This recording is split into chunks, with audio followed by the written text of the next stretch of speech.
Hello everyone.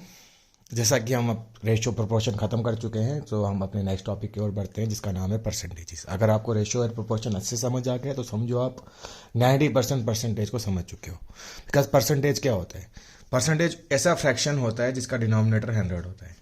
ठीक है, x percent है, एक्स परसेंट का मतलब क्या हुआ? ऐसा फ्रैक्शन जिसका डिनोमिनेटर क्या हो? 100 हो। तो एक्स परसेंट लिखो या एक्स इज टू 100 लिखो, एक ही बात होती है। ठीक है, तो परसेंटेज ऐसा फ्रैक्शन है जिसका डिनोमिनेटर क्या हो? 100 हो। या हम एट्थ की 7th क्लास में पढ़ते हैं परसेंटेजेस के बारे में। परसेंटेजेस स्टार्ट करने से पहले आपको परसेंटेज चार्ट पता होना चाहिए। दिस इज़ वेरी इंपॉर्टेंट, ये बहुत इंपॉर्टेंट है। कॉम्पिटिटिव एग्जाम में क्वेश्चन जल्द से जल्द करने के लिए ये चीज़ आपको याद होना ज़रूरी है। जैसे 100% मुझे पता है 1 के बराबर होता है, हाफ 50% के बराबर होता है, 1/3 मेरा 33.3 या 33 1/3% के बराबर होता है। ऐसे ही 1/4 25% हो गया, 1/5 20%, 1/6 this much and so on. तो मैंने परसेंटेज चार्ट लिखा हुआ है, आप इसका मतलब वीडियो पॉज करके स्क्रीनशॉट ले लें तो आप इसको याद करो। This is important to learn. मैं इसका एप्लीकेशन आपको क्वेश्चन में दिखाता हूँ। सी पहला क्वेश्चन क्या बोल रहा है? 114.28% कितना है? मतलब 114.28 को मुझे फ्रैक्शन में बताना है। अब आधे बच्चे क्या होंगे, इसको ऐसे कर देंगे 114.28 अपॉन 100 और परसेंट का भी अपॉन 100। तो ऐसे करने में तो बहुत टाइम लगेगा, बट एग्जाम में तो हमें ये करना नहीं है, हमें अपना टाइम बचाना है। तो मैं 114.28% को तो ऐसे लिख सकता हूँ 100% प्लस 14.28%, है ना। अब मुझे पता है 100% मेरा 1 के बराबर होता है और 14.28% मेरा टेबल चार्ट मतलब परसेंटेज चार्ट से आप देखोगे अगर तो 1/7 के बराबर होता है। बट ये चीज़ आपको याद होनी चाहिए। Now solve this. 7 1 7, 1 1 1, 7 प्लस 1 8, तो 8/7 आ गया आंसर। तो option B is your correct answer.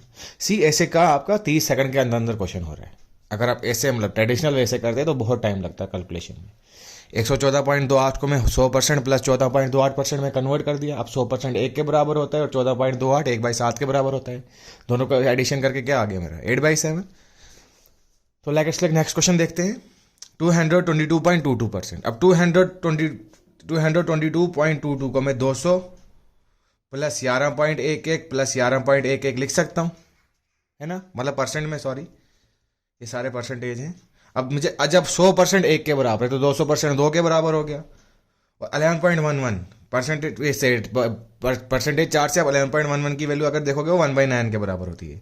तो ये भी 1/9, 1/9 plus 1/9 that is 2 plus 2/9, 9 2 jar 18, 18 plus 2 20/9 मेरा आंसर आ गया। तो option A is the correct answer. तो अगर आपको ये दोनों समझ आ गए, ऑप्शन सी प्लीज आप खुद ट्राई करें। अब मेरा क्या है? 133 1/3%। तो किसके बराबर हो जाएगा? 100% प्लस 33 इंटू 1/3%। अब 100% एक आ गया और 33 1/3 मेरा किसके बराबर होता है? 1/3। तो आंसर कितना आ गया? 4/3 के बराबर। So I hope I you understood ये। तो परसेंटेज चार्ट का एप्लीकेशन देखो इन क्वेश्चनों में हो जाता है। ये हम कॉम्पिटिटिव एग्जाम में बहुत पूछते हैं ऐसे क्वेश्चन, स्पेशली बैंकिंग एग्जाम वगैरह में। अब देखो जो मैं नेक्स्ट क्वेश्चन देखो क्या बोल रहा है। What is 27% of 216.66% of 5/9 of 81,000। तो बेसिकली मुझे पूछा क्या है? 27% को मैं 27/100 लिख सकता हूँ इंटू 216.66% ऑफ 5/9 इंटू 81,000। अब ये 216.66 को मैं क्या लिख सकता हूँ? I can write 216.66 is 200 plus 16.66, है ना। बिल्कुल लिख सकता हूँ। एंड ऑल्सो 200% किसके बराबर होता है? आपको पता है मेरा 200% किसके बराबर है? 2 के बराबर है। एंड 16.66 अगर आप इससे टेबल चार्ट से देखोगे तो 16/66 मेरा 1/6 के बराबर होता है। तो 2 प्लस 1/6 कितना आ गया? 6 दूने 12, 12 13, तो 13/6 के बराबर हो गया ये। तो 216.66 की जगह मैं डायरेक्टली क्या लिख सकता हूँ? 13/6। तो करो सॉल्व इसको। 27/100 इंटू 13/6 इंटू 5/9 इंटू 81,000। 0 2 0 कैंसिल हो गए। 9 1 jar 9 90 jar, 3 2 jar 3 30 jar, 2 1 jar 2 15 jar. तो मेरे पास क्या बच गया? 27 इंटू 13 इंटू 5 इंटू 15। देखो इसकी कैलकुलेशन करने में भी टाइम लगेगा, बट मुझे अगर टाइम बचाना है मैं खाली इनकी यूनिट डिजिट्स को मल्टीप्लाई करूंगा। यहाँ यूनिट डिजिट पे क्या है? 7 7 3 जार 21, तो 1 आ गया। 1 5 जार 5, यहाँ पे भी यूनिट डिजिट में 1 आ गया और 5 5 जार 25, तो यूनिट डिजिट में क्या है? 5 है। तो ऑप्शन में देखो खाली ए ऑप्शन में यूनिट डिजिट में 5 आ रहा है, तो option A is your correct answer. जो आधे बच्चे हैं इसको मल्टीप्लाई करने बैठेंगे, वहीं आपके 30 40 सेकंड मतलब ज़ाया हो जाएंगे। सीधे यूनिट डिजिट को पकड़ो और मल्टीप्लाई करो, बिकॉज सी ऑप्शन यहाँ पे खाली एक ही ऑप्शन है जिसके यूनिट डिजिट में 5 है।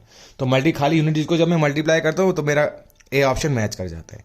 सीधे सी इस परसेंटेज चार्ट का एप्लीकेशन रियल लाइफ क्वेश्चन में, मतलब जो एग्जामिनेशन में क्वेश्चन आते हैं वहाँ पे ऐसे पूछते हैं। So I hope you understood. But percentage chart करना याद प्लीज़ करिएगा, बहुत इंपॉर्टेंट है। सी परसेंटेज में ना आपने बहुत बार सुना होगा, मैं आपको एक चीज़ यहीं समझा देता हूँ। आपने लाइक बहुत बार सुना होगा 10% इंक्रीज, 20% इंक्रीज, 8% इंक्रीज या 20% डिक्रीज, 10% डिक्रीज। जब भी क्वेश्चन ऐसे आए ना तो एक ट्रिक याद रखो, जब 10% इंक्रीज है मतलब उस नंबर को मैंने 1.1 से मल्टीप्लाई करना है, ठीक है। उस नंबर को 1.1 से मल्टीप्लाई करना है। जब 20% इंक्रीज लिखा है उस नंबर को 1.2 से मल्टीप्लाई करेंगे। जब 8% लिखा है तो उस नंबर को 1.08% से मल्टीप्लाई करेंगे। अगर डिक्रीज लिखा है 20% डिक्रीज मतलब 0.8 से मल्टीप्लाई करो, 10% डिक्रीज मतलब 0.9 से मल्टीप्लाई करो, एंड सो ऑन। क्यों? एक क्वेश्चन के थ्रू समझाता हूँ मैं आपको। सपोज मेरे पास 100 रुपये थे, अब मुझे उस 100 रुपये का 10% इंक्रीज करना है। उस 100 रुपये का 10% इंक्रीज करना है। अब 10% ऑफ 100 कितना हो गया? 10 रुपये के बराबर। 10% ऑफ 100 इज हाउ मच? 10 रुपये। तो टोटल कितने परसेंट पैसे आ गए मेरे पास? 110 रुपये। अब इस 110 में दोबारा इसको परसेंटेज में कन्वर्ट करो, किसके बराबर हो जाएगा वो? सी 1.1 के बराबर। तभी जब 10% इंक्रीज लिखा है तो उसको हम किससे मल्टीप्लाई कर देंगे? सीधे 1.1 से मल्टीप्लाई कर देंगे। 20% को 1.2 एंड डिक्रीज लिखा है तो 0.8, 0.9। बेसिकली 100 में 10% ऐड करो 110 हो गया, 100 में 20 करो 120 हो गया। बाद में इनको वापस अगर आप कन्वर्ट करते हो परसेंटेज में तो 1.1, 1.2, 1.08 ऐसे आता है। सिमिलरली आपको 100 रुपये आपके पास थे, अब आपको 20% कम हो गए। अब 20% आप 100 निकालो, अब वो 20 रुपये के बराबर होता है तो 100 माइनस 20 इज 80। तो 80 को बाद में परसेंटेज में कन्वर्ट करो, कितना हो जाएगा? 0.8। तो जब भी डिक्रीज में किस में मल्टीप्लाई कर देंगे? 0.8 से। तो ये चीज़ भी बहुत ज़रूरी याद रखने में। अगर 10% इंक्रीज लिखा है तो 1.1 से मल्टीप्लाई, 20% इंक्रीज लिखा है तो 1.2 से, 30% 1.3 से, 8% 1.08, 5% अगर लिखा है तो 1.05। डिक्रीज में भी सिमिलरली यही कॉन्सेप्ट अप्लाई करना है। So I hope you understood this. Let us look at next question now. देखो अब क्या बोल रहा है, ए एक्सीड्स बी बाई 40%, मतलब ए बी से कितना बड़ा है? 40% बड़ा है। क्या लिख रहा है? ए एक्सीड्स बी बाई 40%, मतलब ए बी से 40% बड़ा है, मतलब A is equal to 1.4 of B. अभी मैंने कहा था 40% इंक्रीज होगा तो 1.4 से मल्टीप्लाई करेंगे। तो ए बाई बी मेरा किसके बराबर आ गया? 1.4। दैट इज, अब 1.4 को दोबारा फ्रैक्शन में कन्वर्ट करो, क्या बन जाएगा? A B 14/10, 2 7 2 5। तो ए इज टू बी की रेशो क्या आ गई मेरे पास? 7:5। Similarly B is less than C by 20%। B C से 20% छोटा है, मतलब 20% कम करो, वो कितना हो जाएगा? 0.8 सी। तो बी बाई सी किसके बराबर आ जाएगा? 8/10, 2 4 2 5। तो बी इज टू सी किसके बराबर है? 4:5। अब रेशो को मर्ज करना हमने सीखा है रेशो चैप्टर में। तो हमें A is to B is to C, A is to B कितना है? 7:5 और बी इज टू सी कितना है? 4:5। अब मर्जिंग के वक्त मैंने कहा था जो खाली जगह है उसको 7 वाले नंबर से फिल कर दो। यहाँ 5 है, 5 यहाँ आ गया, यहाँ 4 है, 4 यहाँ। इनको आपस में मल्टीप्लाई करो, 7 4 28, 5 4 20, 5 5 25। अब मुझे किसकी रेशो पूछी थी? ए और सी की। तो ए इज टू सी कितना निकला? 28:25। तो option A is your correct answer. See ratio का एप्लीकेशन परसेंटेजेस में भी आ गया। आई टोल्ड यू, जिसको रेशो आता है उसको परसेंटेजेस आ गया। बस ये एक्सीड मतलब बढ़ गया, लेस मतलब घट गया। एक्सीड बढ़ गया कितना? 40%, तो 1.4 से मल्टीप्लाई, 20% लेस मीन्स 0.8 से multiply. Late us look at next question now. इसमें थोड़ा कैलकुलेशन है बट क्वेश्चन बहुत इजी है। देखो क्या बोल रहे हैं आप। The monthly income of a person was ₹13,500 and his monthly expenditure was ₹9,000। तो मेरे पास इनकम कितनी है? 13,500 और मैं खर्चा कितना करता हूं? 9,000 रुपये का। तो मेरे पास सेविंग्स कितनी हो जाएगी? इन दोनों को माइनस कर दो। 13 - 9 इज हाउ मच? 4,500। तो मेरे पास सेविंग 4,500 रुपये की हो रही है। अब क्या बोल रहा है? Next year is income is increase by 14%। तो नेक्स्ट ईयर मेरी इनकम कितनी बढ़ती है? 14% बढ़ती है। 14% बदले का मतलब 13,500 को 1.14 से मल्टीप्लाई करो। और 1.14 को मैं डायरेक्टली लिख सकता हूँ 100 पॉइंट भूल जाओ, 114/100, फिर 20 कैंसिल, फिर 135 को आप 114 से मल्टीप्लाई कर दो तो आपका आंसर कितना आएगा? इसका आंसर आता है, मल्टीप्लाई करो आप 113 × 115। ओके, इसका आता है अप्रॉक्सीमेटली, तो 13,000 से कितना बन जा रही है? ₹15,390। तो पिछले साल इतनी इनकम थी, तो 14% बढ़ने के बाद कितनी बन गई? 15,390। And his expenditure increase by 7%। पहला लास्ट ईयर मेरा 7% था, इस साल 7% इंक्रीज हो गया। जब इंक्रीज हो गया तो 9,000 को किससे मल्टीप्लाई कर दूंगा? 1.7 से। 1.7 मतलब 17/10। अब 17 9 जार 9 7 जार 63, 9 153। तो ये कितनी होगी मेरे पास? 9630 सेविंग्स आ गई मेरे पास। Okay okay wait wait, 17 into मैंने 7% मतलब 1.07 से, आई सॉरी माय बैड। 7% मतलब 1.07 से मल्टीप्लाई आएंगे, तो 107 अपॉन 100 सी 2020 कैंसिल। अब 107 मल्टीप्लाई बाय 9 करो, 9 7 63, 9 0 06 96, तो 9630। तो 9,000 से कितनी बढ़ गई? 9630। तो 15,390 मेरी इनकम आ गई, उसमें से मैं 9630 खर्चता हूँ, तो मेरी सेविंग्स कितनी हो जाएगी? मेरी सेविंग्स हो जाएगी आपकी बराबर 5760 के बराबर। तो लास्ट ईयर इतनी थी सेविंग, इस साल इतनी थी सेविंग। अब मुझे यही क्वेश्चन पूछा है कि सेविंग्स में कितने परसेंट इंक्रीज हो गई। जब परसेंटेज इंक्रीज या डिक्रीज निकालते हैं, उसका फॉर्मूला क्या था? Change in value upon original value. तो चेंज कितना हो रहा है? 5760 माइनस 4500, और ओरिजिनल वैल्यू कितनी थी? 4500। अब परसेंटेज में निकाल तो मल्टीप्लाई बाय 100 कर दो, सी 2020 कैंसिल। अब 5760 माइनस 4500, 0 6 7 माइनस 5 2 5 माइनस 4 1, तो 1260 अपॉन 45। तो सॉल्व करो इसको, 62819 3 से जाएगा, अब 5 से भी जाता है, 5 9 45, 5 2 10, 5 5 25, 5 2 10, 5 7 9। अब 9 से जाएगा, 9 1 9 2 18, 9 3 27, 9 2 18, ये अप्रॉक्सीमेटली हमारा हाँ 28% आ गया आंसर। तो कितनी परसेंट इंक्रीज हुई मेरी सेविंग्स? 28%। तो क्वेश्चन ये देखो, बेशक कैलकुलेशन ज़्यादा है, बट समझने के लायक मतलब आपको फ़ायदा आ जाएगा अगर अच्छे से समझोगे परसेंटेज में। तो लास्ट ईयर मेरी इनकम इतनी थी, इस साल 14% इंक्रीज हो रही है। 14% इंक्रीज हो रही है तो 1.14 से मल्टीप्लाई करूंगा। एक्सपेंडिचर इतना था, 7% इंक्रीज होने के बाद 1.07 से मल्टीप्लाई करूंगा। तो सॉल्व करके देखो, लास्ट ईयर सेविंग इतनी थी, इस साल सेविंग्स इतनी बन गई। तो कितनी की परसेंटेज की बढ़ोतरी होगी सेविंग्स में, वो निकाल दिया मैंने। कितना हुआ है? 28%। Let us look at next question now.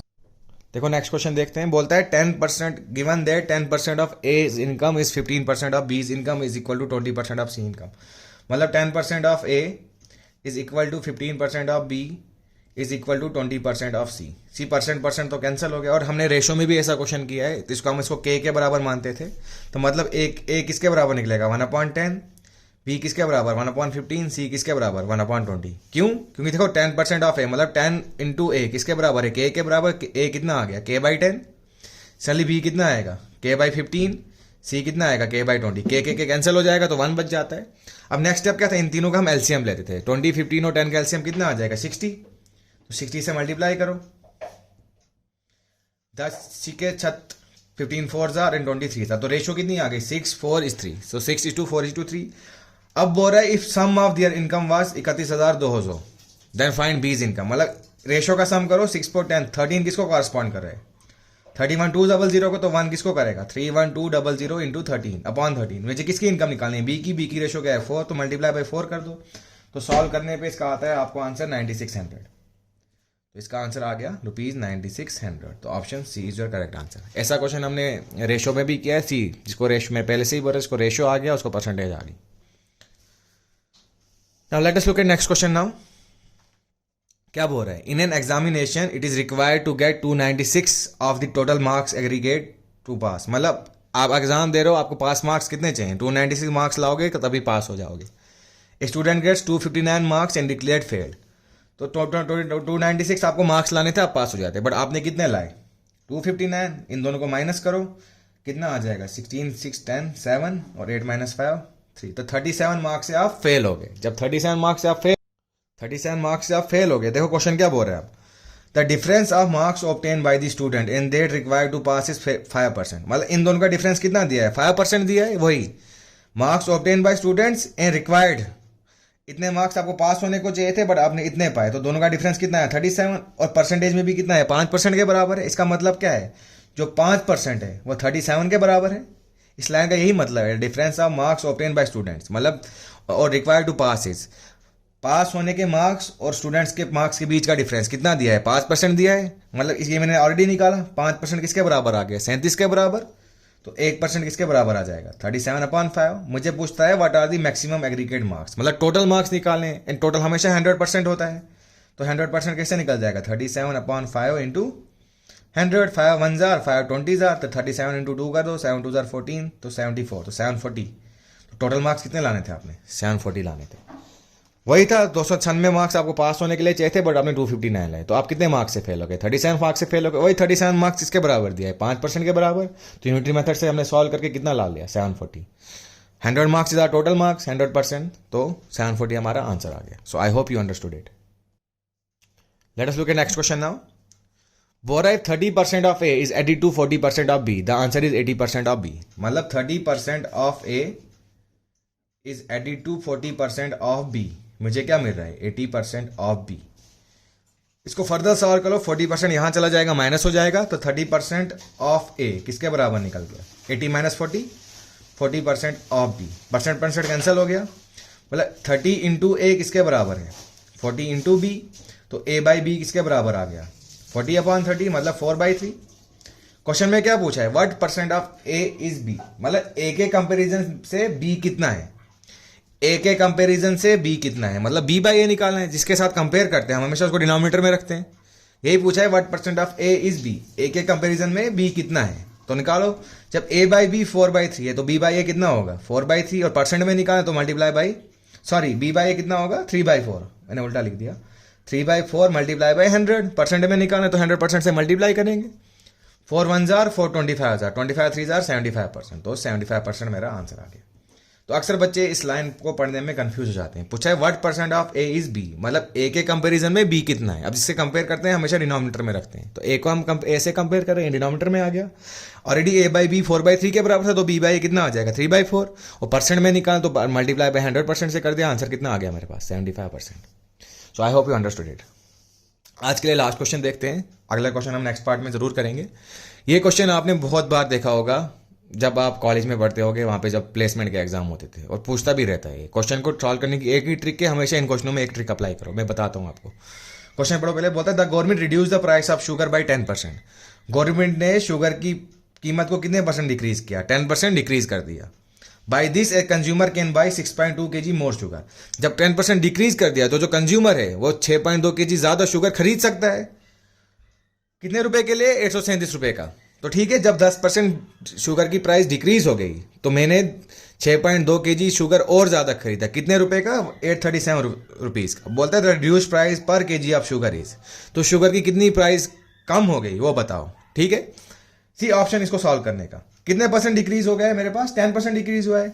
मैंने कितने पैसे खर्चे 837, तो 837 और 10% फ्रैक्शन में कितना होगा 10/100, और डिनोमिनेटर में हमेशा यहाँ लिखेंगे जो पूछा गया है हमारे पास वेट कितना दिया था हमें 6.2 kg, तो 6.2 मैंने यहाँ रख लिया। इसको सॉल्व करो, सी 0 0 कैंसिल हो गया, तो 837 upon 6.2 into 10 is nothing but 62। अब आप इसको सॉल्व करो। देखो किसी टेबल में तो जाता नहीं है, मुझे इतना पता है 0.2 में आंसर आएगा।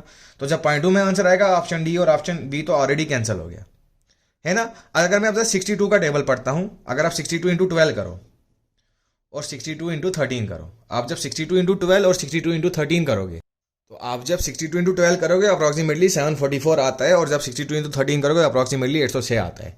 अब मुझे पता है मेरा जो आंसर है वो 13 से बड़ा आएगा, क्योंकि मेरे पास वैल्यू का है 837।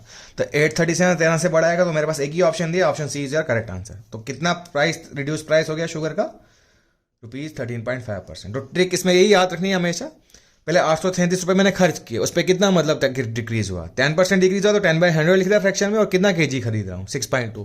तो क्वेश्चन यही सेम ही होगा, बस वैल्यू चेंज होगी, बट यही ट्रिक आपने हमेशा अप्लाई करनी है। तो 13.5 आपका आंसर आ गया। So I hope you understood everything in today's class. अब हम अगली क्लास में इंशाल्लाह बाकी सब कंटिन्यू करते हैं। अल्लाह हाफिज़।